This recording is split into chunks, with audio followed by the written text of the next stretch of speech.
জোর যার মুলুক তার। ভিডিওটা না দেখলে কেউ বুঝতেই পারবেন না।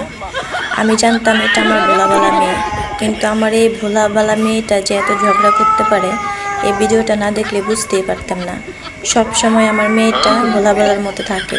বাইরে থেকে একটা ছেলে বিড়াল আসছে, আমাকে দেখে আমার ভোলাবালা মেয়েটা ওই ছেলে বিড়ালটার সাথে এত ঝগড়া করতেছে, না দেখলে বুঝতে পারবেন না।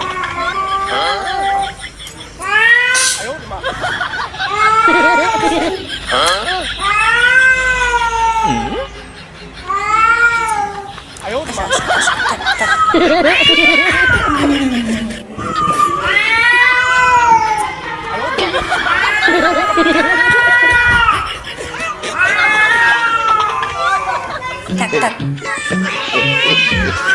থাক থাক,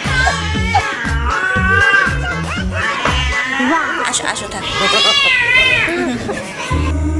এটা আমার পালা বিড়াল না, ও বাইরে থেকে আসে যখন ওর খিদা লাগে, আমার দরজার সামনে এসে ডাকাডাকি করে, খাবার দিলে খেয়ে আবার তারপরে সে এখান থেকে চলে যায়।